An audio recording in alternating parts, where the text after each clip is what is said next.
Hello, everybody. We want to welcome you to the African Beat. and Caribbean Heat Podcast. It's your boy, aka Oba Dollars, Dollar Man. And I'm Queen Teah. Welcome to our podcast. How you been? Yeah, how you been? How you been?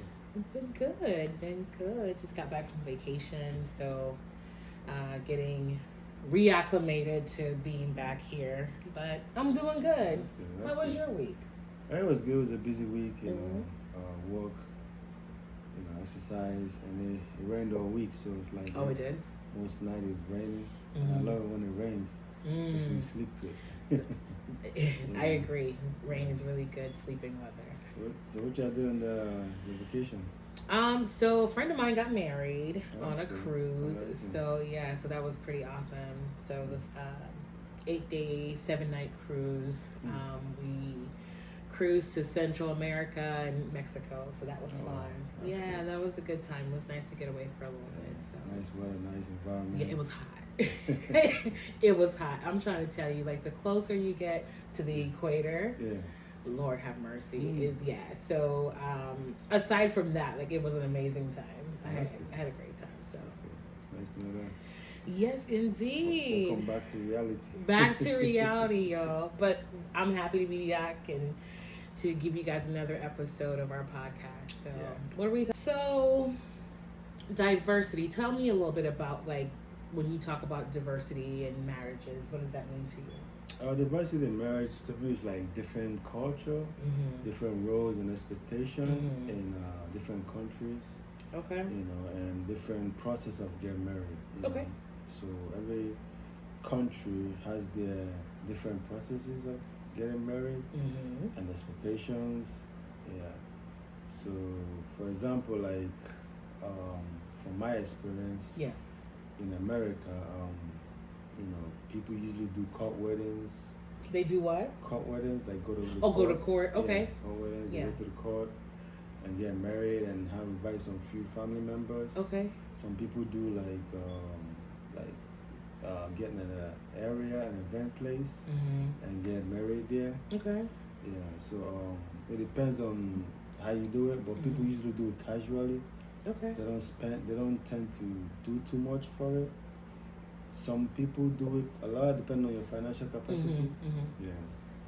And then, like in America, when a man proposes to a woman, the family comes together with friends and get married, and men's expected to kneel down and give the ring to the lady. Okay. And in cultural roles in America, the woman's family is responsible for providing the financial capability of the wedding.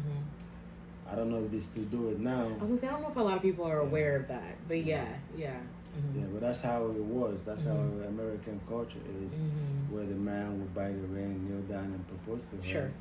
And then the woman's father and family would sponsor the financial capacity of the marriage. Okay. Now in Africa, we saw that and we liked that, and we said, "Oh man, she kneel down and do wedding," because white wedding wasn't a tradition; it was more of just traditional marriage. Yeah. So because I don't know who saw that and they liked it, and we borrowed the white wedding into our culture, right? Where women want a man to kneel down, right? Okay. And propose to them in public to look nice, right? Okay. But when it comes to the girl's family providing the financial capability, that's when they're like, I don't think we borrowed that. Oh boy. That's where sense comes into that.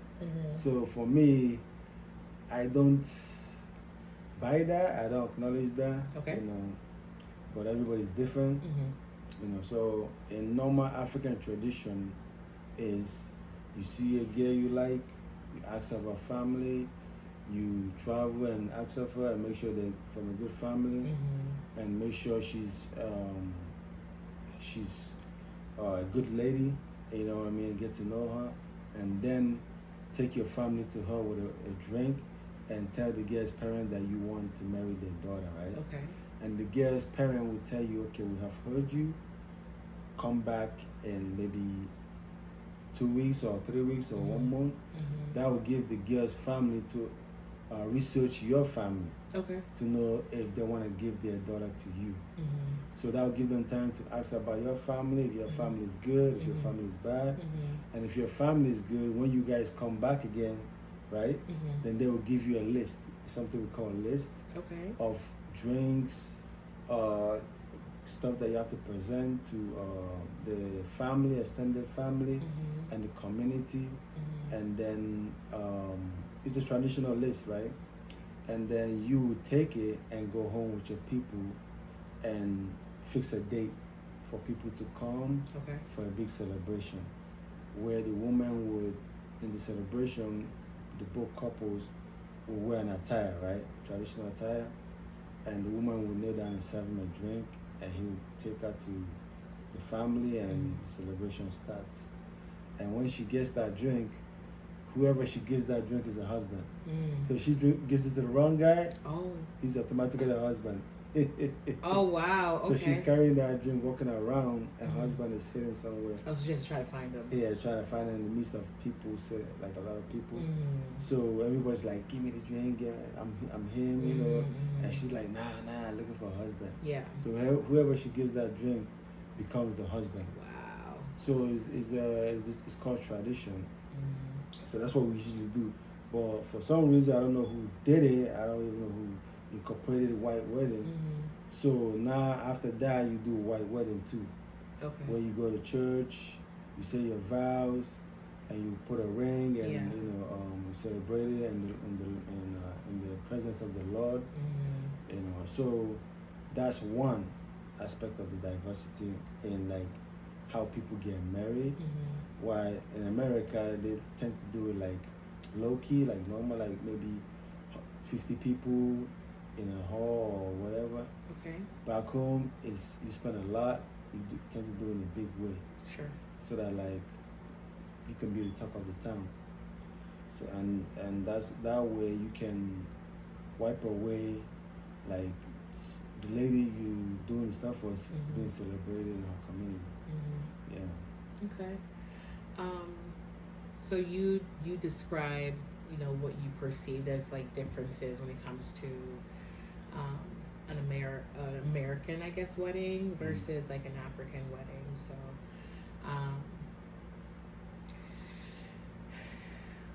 from my perspective, when it comes to, you know, weddings here in the U.S., leading up to the wedding, you have the engagement before, and you kind of explain that process too, where the man and the woman, they've probably been dating or talking or whatever the case may be, and now the guy has decided that he wants to marry her. So I think there is some similarities in that, like, you would find in a lot of cases the man, before he actually asks for the woman's hand in marriage, that he's going to ask for permission from the father, right? But I don't necessarily know that there's like a waiting process where, like how you explain in African culture, how like the family, like the bride, soon to be bride's family, would spend some time to investigate or to ask questions about the groom and his family to make sure, like, to vet him for their daughter. I don't know that always happens. That may happen like as they're dating, before it kind of gets to the point where he's ready to ask for her hand in marriage. But typically it's like right before they're ready to propose to the woman that they're asking, you know, the father, if the father is there, and or the mother, for her hand in marriage. So another thing which is pretty customary when it comes to like the proposal is typically you'll see the guy will get down on one knee, and you know, kind of like where that whole idea of like a guy should get down on one knee to propose. I'm not quite sure where that originated from. I have seen videos online where like some women, as they're being proposed to and the guy's not getting down on one knee, like they're throwing a fit because he won't kneel down. And, you know, to each their own, whatever works for, you know, each individual. But when it comes to like wedding planning, I kind of see the opposite of that, because I've attended a couple of weddings here in the States, and for a lot of them, they're like a big production. You know what I'm saying? Like there's hundreds of people there. There's, the bridal party or the groom's party, and different performances and things of that nature. So I guess it just depends on like the couple and like what they want in their wedding ceremony. But I think it's beautiful. I heard you explain, what a traditional wedding in Africa would look like, and I'm probably sure there may be some variations depending on the culture or like what part of Africa you're from. But just from like what I've seen like on TV or on the internet, I see it as like a beautiful ceremony where like the bride is presenting something to the husband or to the husband's family, and like the husband's family is giving her their blessing, and then like vice versa, he's offering something to maybe the bride's family and they're offering their blessings to them as well, and just all the little things that kind of like how you explained about her offering him the drink and he's hiding and she has to try to find him to give him the drink, like all that stuff I think is really fascinating. But I do think that there are some parallels in what you would see traditionally in an American wedding versus an African wedding, but you're not a big fan of the white wedding, huh? Nah, because it's not our tradition. Okay, it's a borrowed tradition. Okay, and it's more burden on the man because the man has to provide for that. Okay, so that's like times 2 of what he was providing for, to appease the lady. Sure.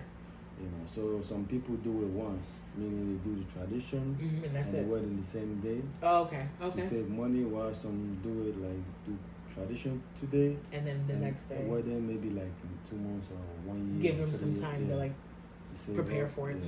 Because like doing it one day is a lot of work. Yeah. You gotta change like up to 10 clothes in different locations, so it's a whole lot of thing that goes, but you save money. Gotcha. Doing it like once in one day. And if you could use the same venue, that'd be even better, right?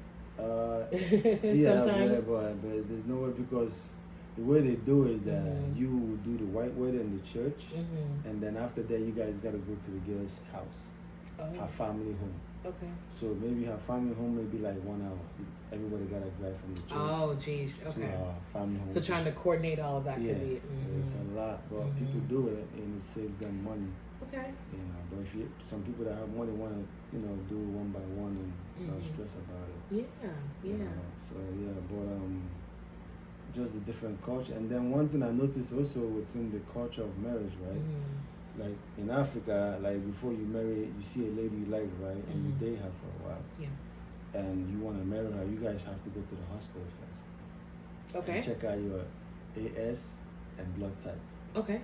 And I don't think a lot of people do that here in America. Okay. Why is that? Because people get married, ask them what's SS, AS, and like, what is that? People know the blood type in case if they have an emergency. Gotcha. Yeah. The SS, some people don't know the SS or the AS or the SSA. Okay. And it's surprising to me that it's not done easily, because I remember when I went to the hospital here and I wanted to do like a physical check for the year, and they was gonna check my blood sugar, my high blood pressure, and everything. I asked them, can you guys also check my SS or AS? And they were like, what's that? Type? And they're like, what is that? I said, AS, like, sickle cell and stuff. Like, okay, what do you need it for? I just want to, like, know what I am. Like, let's get back to you. They came back, we can't do it. We got to pay extra for that. Your insurance is not going to pay for it. Yeah.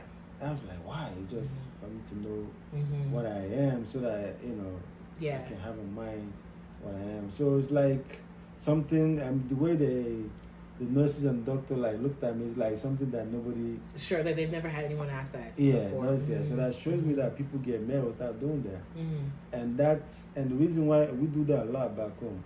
Before you marry your lady, you got to check. Because the reason we do that is so that the kids, you don't marry somebody that's SS and you're SS.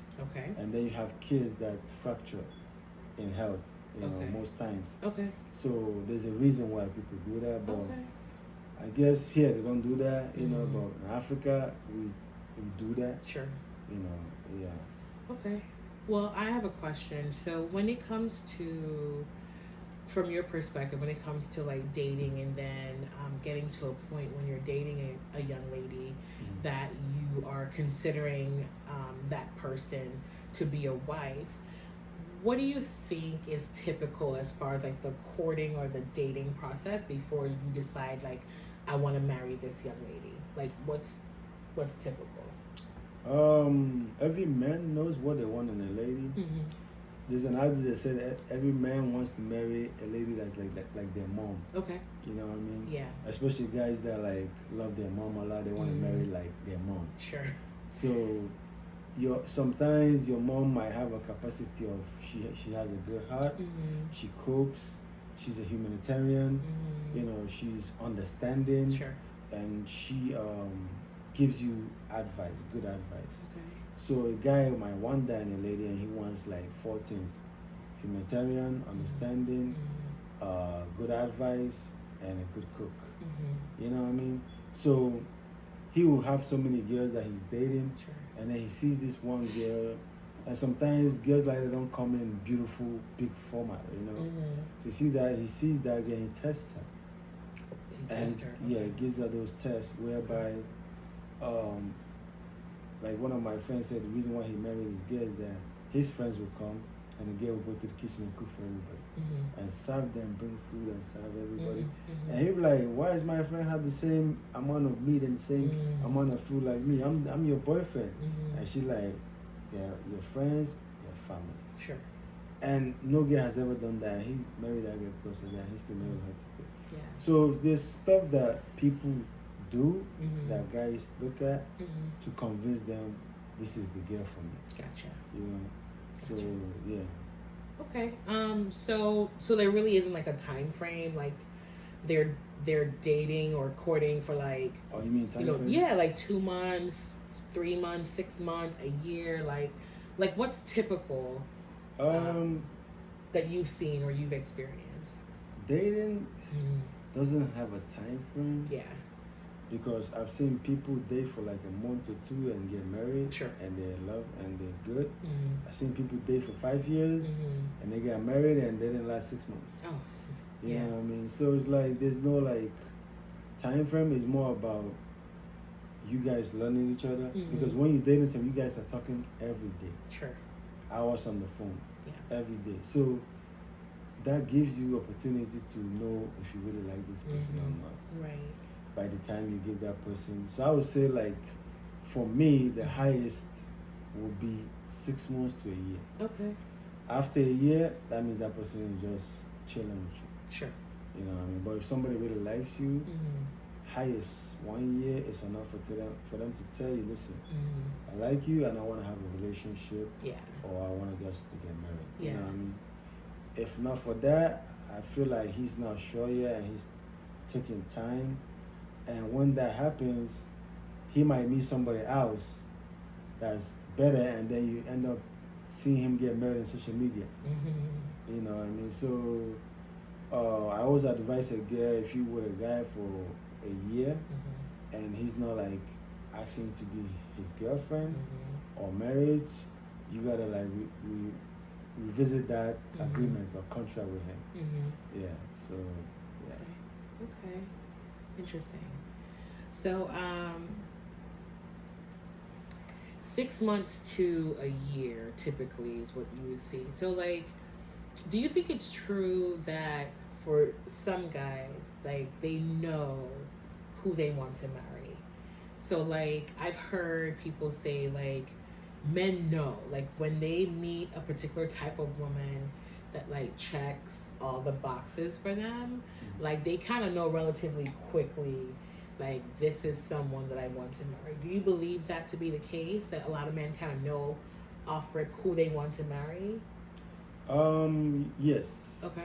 Some men, when they meet a girl, they know the girl is different because relationship is energy. Okay. And energy is what connects two people together. Right. You know, because you as a lady have so many guys you're talking to. Okay. The guy has so many girls he's talking to. But you give him more time. Okay. Because that energy is connecting.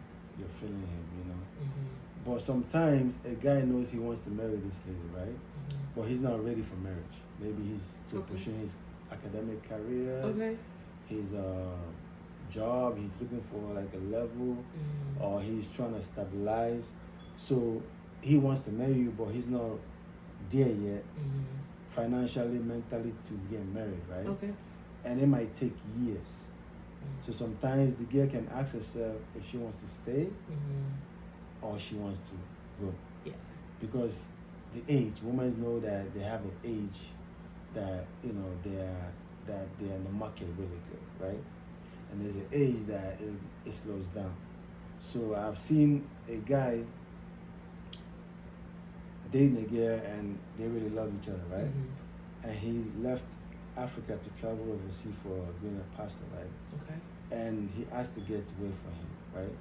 But it's gonna take time for him to, you know, like balance and make money and come on marry her.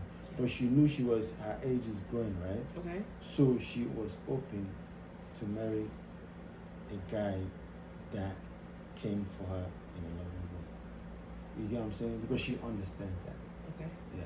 So, but some would wait, some would not, depending on the lady. Yes. Yeah, I think a lot of guys, they know relatively quickly if they want to be married to someone that they're dating. And I agree with you. I think a lot of things kind of come into play for some of them, like, you know, financially, where am I? You know, maybe mentally, like, I want to be married, but I don't think mentally I'm ready yet. So I guess at some point, like, for some guys, if they know they want to marry someone, but they're not ready to actually take the leap, but then also the woman just taking into consideration, you know, her childbearing years and the fact that, you know, she's having to wait on this guy that, you know, all the years, like the clock is kind of ticking and, you know, time is getting away from her. So do you feel, or do you think in some instances, like for that woman, that maybe he should let her go so that she can, you know, pursue other interests if that's what she wants to do, or if she wants to wait, that's fine.